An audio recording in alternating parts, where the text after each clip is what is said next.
सुचित्रा देवी के दो बेटे थे, अरुण और रजत। अरुण और सुमन की शादी को 5 साल हो चुके थे। 3 साल का उनका बेटा था मोहित।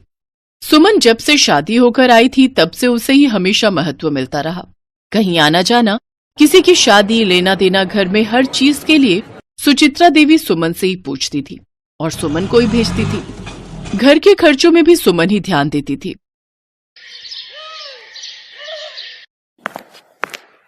अरे मीना, कहाँ रह गई? कितनी देर से राशन आया हुआ है, इन्हें डिब्बों में भी भरना है। बस आ रही हूँ भाभी। वो आपने बोला था ना ड्राइंग रूम साफ करने, वो कोई मेहमान आ रहे हैं। हाँ, बाबूजी की पुराने दोस्त हैं, वो आ रहे हैं। चल तू अब जल्दी जल्दी ये सारा राशन ड्रम और डिब्बों में भर दे, मैं तब तक मोहित को नहला देती हूँ। तभी सुमन के ससुर के पुराने दोस्त आ जाते हैं। सुमन बहू, ये मेरे पुराने मित्र हैं सुभाष जी। नमस्ते अंकल जी, मैं चाय लेकर आती हूँ। भाई साहब, हमारी सुमन ने तो पूरे घर को संभाल रखा है। मुझे तो कुछ करना ही नहीं पड़ता, सब चीजों की जानकारी इससे ही रहती है। मैं तो बिल्कुल बेफिक्र हूँ। अच्छी बात है, अब बस रजत की भी शादी कर दो, फिर सुमन बहू को भी आराम मिल जाएगा। हाँ, बस अब करनी ही है रजत की शादी। कोई लड़की हो अच्छे घर की तो बताना। हाँ जरूर, तुम मुझे रजत का बायोडेटा भेज देना, मैं आगे अपने दोस्ती यारी में भेज दूंगा। सुमन ड्राइंग रूम से बाहर आ जाती है। सुमन के मन में यही बात आ जाती है कि वो अपने लिए कोई गरीब देवरानी ढूंढेगी। कुछ भी हो जाए, मुझे इस घर के लिए गरीब देवरानी ही ढूंढनी होगी, सीधी सादी, जो मेरे आगे कभी ना बोले और उसे इस घर की जायदाद और धन दौलत से कोई मतलब ना हो। पर ऐसी लड़की मिलेगी कहाँ? रजत के लिए रोजाना ही अमीर घरों के रिश्ते आने लगे, पर सुमन कोई ना कोई टांग अड़ा देती जिससे रिश्ता मना हो जाता। ये सच्चाई कोई नहीं जानता था। सबको लगता था कि सुमन रजत की भलाई चाहती है। रजत के लिए बहुत अच्छे रिश्ते आने लगभग बंद हो गए। अरे लक्ष्मी नारायण, इतने घरों के रिश्ते दिखा चुका हूं, पर तुम्हें कोई रिश्ता पसंद आता ही नहीं है। कभी तुम कहते हो ये परेशानी है, कभी कहते हो वो परेशानी है, वो कमी है। आखिर बात क्या है? तुम इतनी देरी क्यों कर रहे हो? ये रिश्ता तो बहुत अच्छा है, लड़की भी बहुत अच्छी है, तो परेशानी क्या है? पता नहीं, सुमन कह रही थी कि लड़की की हाइट छोटी है, रजत के साथ मेल अच्छा नहीं लगेगा। अब सुमन तो अपने देवर का भला ही चाहती है ना। तभी सुमन भी आ जाती है। अंकल जी, लड़की की हाइट बहुत कम है और आप तो जानते हो देवर जी की हाइट कितनी अच्छी है। अब मुझे ही देख लो, मेरी हाइट कितनी अच्छी है। मैं अच्छी खासी लंबी हाइट की हूँ। मुझे अपने जैसी देवरानी चाहिए जो देवर जी के साथ अच्छी जोड़ी लागे। है तो एक लड़की, देखने में सुंदर है, तुम्हारी तरह लंबी भी है, पर एक दिक्कत है। क्या दिक्कत है सुभाष? लड़की वाले गरीब हैं, ज्यादा पैसे वाले नहीं है। मतलब तुम कहो कि तुम्हारी बराबरी, मतलब ठीक ठाक पैसे वाले लोग हैं, इतना कुछ लड़की को दे नहीं पाएंगे। सुमन तो यही चाहती थी। वो तपाक से बोली, तो कोई बात नहीं अंकल जी, गरीब है तो क्या हुआ, हमें तो लड़की लेनी है, देनी थोड़ी है। देखा सुभाष भाई साहब, हमारी बहू के कितने अच्छे संस्कार हैं। एक काम करो जी, हम कल ही लड़की देखने चलते हैं। बात बन गई तो हम रजत की कुछ ही दिनों में शादी भी कर देंगे। सुमन की इच्छा पूरी हो गई। लड़की सबको पसंद आ गई और कुछ ही दिनों बाद रजत और मेघा की शादी हो गई। ये देखो मेघा, ये मैंने तुम्हारे लिए खास डिजाइन की साड़ी डिजाइन करवाई है। आज के फंक्शन में तुम यही पहनना। जी भाभी, आप सबका इतना प्यार मुझे मिलेगा ये मैंने कभी सोचा भी नहीं था। ये भी नहीं सोचा होगा कि इतने बड़े घर की बहू बनोगी। आज की पार्टी में तुम्हें तुम्हारी औकात दिखाकर ही रहूंगी, ताकि तुम मेरे आगे बोलने लायक ही ना रहो। सब लोग रिसेप्शन के फंक्शन में इकट्ठा होते हैं। मेघा बहुत खुश थी कि उसके ससुराल वाले उसके लिए कितना कुछ कर रहे थे। मेघा बहू, किसी भी चीज की कोई परेशानी हो तो अपनी जेठानी सुमन या फिर मुझसे कह देना। जी माँ जी, मैं इस बात का ख्याल रखूंगी। माँ जी, आपको मिसेस शर्मा बुला रही हैं। अच्छा अच्छा, तुम लोग स्टेज पर बातें करो, तब तक मैं उन्हें देखती हूँ।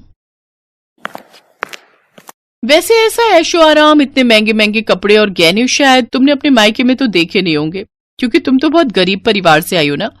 वो तो तुम्हारी किस्मत अच्छी है कि मैंने माँ बाबूजी से कहकर इस रिश्ते के लिए हाँ बुलवा दी, वरना तुम तो सपने में भी नहीं सोच सकती थी कि तुम मेरी देवरानी बनोगी, इस घर की बहू बनोगी। अब कान खोलकर सुन लो, इस घर में मेरा राज चलता है। ज्यादा स्मार्ट मत बनना, जो भी नियम मैंने बनाए हैं उन्हें पलटने की कोशिश भी मत करना।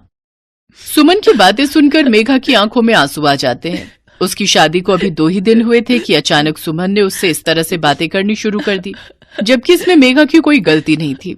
मेघा और रजत के हनीमून के लिए विदेश जाने की बुकिंग हो चुकी थी, पर यहाँ भी सुमन ने अपनी चाल खेली। माँ जी, मेरा शादी में जाना बहुत जरूरी है। मौसी जी की बेटी हमारे बहुत क्लोज हैं। उन्होंने स्पेशली बोला है कि हम 1 हफ्ता पहले पहुंचे। मैं सोच रही थी कि रजत और मेघा बाद में हनीमून पर चले जाएं, तो बाकी मेघा को अगर बुरा न लगे। मैं आपको ना अकेला छोड़कर नहीं जाना चाहती, क्योंकि अरुण भी मेरे साथ जा रहे हैं। पीछे से आप और पापा जी अकेले रहोगे तो मेरा ध्यान इधर ही लगा रहेगा। भाभी टेंशन मत लो, हम दोनों हनीमून पर बाद में चले जाएंगे। मैं ये ट्रिप कैंसिल कर देता हूँ।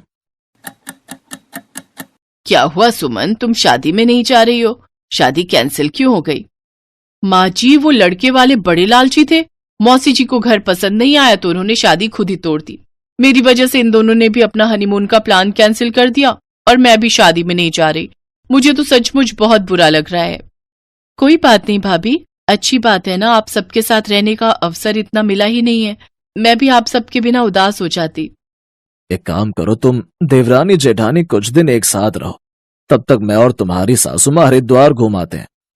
और फिर सुमन के सास ससुर ने हरिद्वार घूमने का प्लान कर लिया और वो दोनों हरिद्वार के लिए चले गए। तो पीछे से सुमन और मेघा ही घर पर अकेले होते थे। एक दिन सुमन का ध्यान नहीं पड़ा और वो आंगन में गिरे हुए सर्फ के पानी पर फिसल गई। अरे भाभी, वहां पर सर्फ बिखरा हुआ था। वो आंगन बहुत गंदा हो रहा था तो मैंने सोचा कि आज सर्फ से धुलाई कर दूं। मेघा भाभी जल्दी आओ, सुमन भाभी गिर गई है। मेरी कमर से मेरी कमर मुझसे उठा नहीं जा रहा, बहुत दर्द हो रहा है। आह भाभी घबराओ नहीं, हम अभी डॉक्टर के पास चलते हैं। मेघा सुमन को डॉक्टर के पास लेकर जाती है। उसे डॉक्टर ने बेड रेस्ट की सलाह दी। कुछ दिनों के बाद सुमन के सास ससुर भी लौट आते हैं। अरे मेरी बहू को नजर लग गई, बताओ हमें फोन कर देते, हम जल्दी आ जाते। माँ जी, आप परेशानी और चिंता में आ जाते, इसी वजह से नहीं बताया था। पर मेघा ने मेरी बहुत देखभाल की है, इसी वजह से अब तो मुझे बहुत आराम है। नहीं तो शुरू में 1-2 दिन में बहुत दर्द रहा। मेघा की वजह से मुझे कोई परेशानी नहीं हुई। ये तो तुम बिल्कुल ठीक कह रही हो सुमन, अब तो मुझे इस घर की कोई चिंता नहीं है। तुम और मेघा दोनों इस घर की जिम्मेदारी को बखूबी निभा रही हो। हमेशा खुश रहो।